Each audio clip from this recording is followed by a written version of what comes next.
Saudara, konflik Israel-Iran memanas setelah puluhan tahun kerap bersitegang dan terlibat dalam perang bayangan. Israel meluncurkan serangan ke sejumlah lokasi di seluruh Iran. Sejumlah fasilitas nuklir dan militer Iran pun menjadi target serangan. Tak butuh waktu lama, Iran pun langsung membalas. Mereka meluncurkan serangan besar-besaran yang disebut sebagai pembelaan diri Iran. Serangan yang diluncurkan Iran pun bisa menembus sistem pertahanan udara Israel, Iron Dome.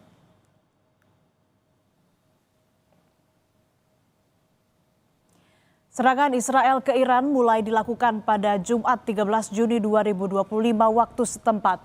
Dengan operasi militer yang dinamakan Operation Rising Lion ini, Israel mengklaim menargetkan fasilitas nuklir, pabrik rudal balistik, dan komandan militer Iran. Ledakan pun menghancurkan beberapa gedung, termasuk permukiman warga di Teheran. Militer Israel mengerahkan 200 jet tempur menyasar sekitar 100 target di seluruh Iran, termasuk Teheran. Sebelumnya, Perdana Menteri Israel Benjamin Netanyahu menyebut operasi militer ini untuk menangkal ancaman pengembangan senjata nuklir Iran. Selain merusak fasilitas nuklir, serangan Israel juga menewaskan sejumlah tokoh penting. Di antaranya sebut saja Mohammad Bagheri, Kepala Staf Angkatan Bersenjata Iran, yang meliputi Korps Garda Revolusi dan Angkatan Darat. Komandan Angkatan Udara Korps Garda Revolusi Islam Amir Ali Haji Zajideh, dan juga seorang ilmuwan nuklir, Feridun Abbasi. Abbasi juga pernah menjabat sebagai Kepala Organisasi Energi Atom Iran tahun 2011 sampai 2013. Serangkaian serangan Iran terhadap Israel tersebut memicu kemarahan pemimpin tertinggi Iran, Ayatullah Ali Khamenei, yang langsung bersumpah untuk melakukan pembalasan. رژیم صهیونیستی اشتباه بزرگی کرد. خطای بزرگی کرد. غلطی کرد و عواقب او رو بیچاره خواهد کرد. به توفیق الهی فکر نکنند که زدند و تمام شد. نه، کار رو اونها شروع کردند و جنگ به راه انداختند.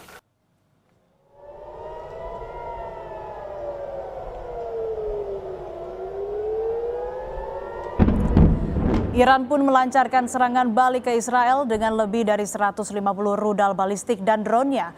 Sebagian serangkaian ditangkal oleh sistem pertahanan udara Israel, Iron Dome. Namun banyak pula yang lolos dan jatuh ke beberapa daerah di Israel Tengah. Gelombang baru serangan rudal Israel ini disebut sebagai fase baru operasi True Promise 3. Menteri Luar Negeri Iran menyatakan serangan balik ke Israel akan berhenti jika Israel juga menghentikan agresi. Israel dan Iran saling serang menggunakan kekuatan militer andalan mereka. Dengan pesawat-pesawat tempurnya, Israel mengguncang pertahanan Iran. Salah satunya F-35 yang kerap diklaim memiliki kemampuan sebagai pesawat siluman. Sementara Iran menggempur dengan rudal hipersonik. Rudal hipersonik dikenal kecepatannya yang luar biasa, bahkan disebut-sebut mencapai 16.000 hingga 18.500 km per jam. Sementara Perdana Menteri Israel Benjamin Netanyahu mengklaim Angkatan Udara Israel telah mengontrol langit Teheran. Israel bersikukuh tindakannya tersebut untuk mengurangi ancaman nuklir. האוויר הישראלי שולט בשמי טהרן. בשינוי של כל המערכה. אנחנו בדרך להשיג את שני היעדים שלנו. חיסול האיום הגרעיני, חיסול האיום הטילאי. כשאנחנו שולטים בשמי טהרן, אנחנו פוגעים במטרות האלה, במטרות של המשטר.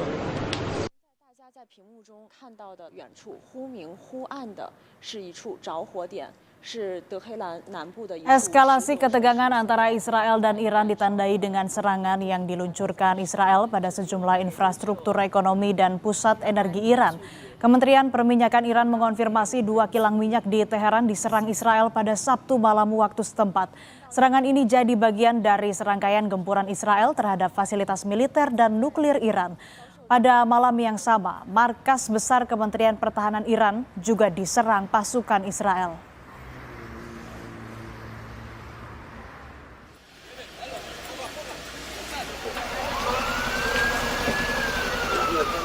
Sementara di kota Haifa, serangan Iran menghancurkan sejumlah bangunan. Para petugas medis dan juga pemadam kebakaran pun berupaya untuk mengevakuasi korban yang terluka.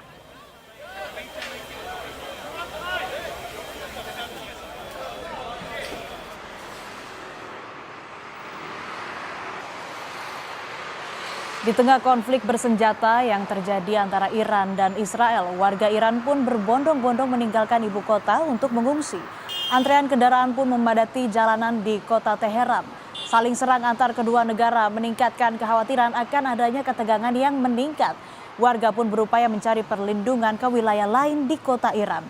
Upaya untuk mengungsi juga dilakukan warga Israel di tengah intensitas serangan yang meningkat antara Israel-Iran.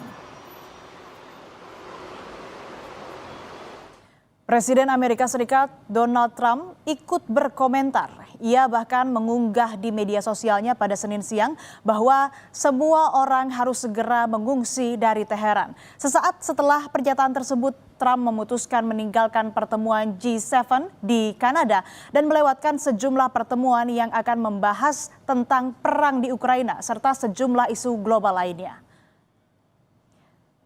Sementara itu, Direktur Perlindungan WNI Kementerian Luar Negeri Yuda Nugraha menyampaikan bahwa dari informasi yang diterima tidak ada warga Indonesia di Iran yang menjadi korban serangan Israel. Saat ini ada 386 WNI di Iran yang tersebar di 11 kota. Mayoritas merupakan pelajar dan mahasiswa di kota Qom. Yuda pun mengimbau agar para WNI yang mayoritas merupakan pelajar dan mahasiswa tetap waspada dan memantau perkembangan kondisi di sana. Bahkan jika memungkinkan, bisa pulang ke tanah air.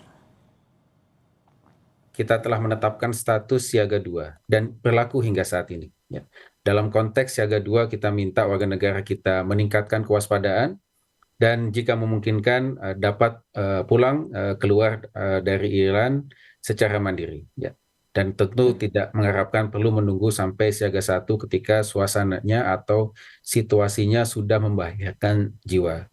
Secara umum kondisi mereka tetap tenang, ya, tidak ada warga negara kita yang menjadi korban dari serangan Israel. Namun keputusan untuk bisa pulang dari Iran ke tanah air rupanya butuh proses yang tidak mudah, saudara. Menurut warga negara Indonesia di Iran, saat ini bandara ditutup. Mereka pun tengah menunggu perkembangan situasi. Proses evakuasi melalui jalur darat juga disebut tak mudah karena butuh waktu yang cukup panjang. Menurut salah satu WNI di Iran, perjalanan darat ke Turki bisa memakan waktu hingga 3 hari. Begitu pula perjalanan darat ke Pakistan yang juga menempuh waktu sekitar 3 hari. Kami sendiri kalau saya pribadi ya memang sudah siaga 2, tapi kondisi saat ini bandara memang ditutup dan mungkin bisa lewat jalur darat, tapi saya belum tahu bagaimana lewat jalur daratnya. Mungkin saya pribadi dan teman-teman yang lain yang di Teheran kemungkinan akan mengikuti himbauan dari KBRI dan arahan dari KBRI, misalnya kami evakuasi ya sudah kami ikut evakuasi. Pemerintah Indonesia pun menyampaikan sikap terkait konflik bersenjata antara Israel dan Iran. Kepala Kantor Komunikasi Kepresidenan Hasan Nasbi menegaskan posisi Indonesia akan terus menyerukan perdamaian dan penyelesaian secara diplomasi. Hasan Nasbi juga menegaskan Indonesia tidak akan masuk dan bergabung dalam blok militer dan pertahanan tertentu.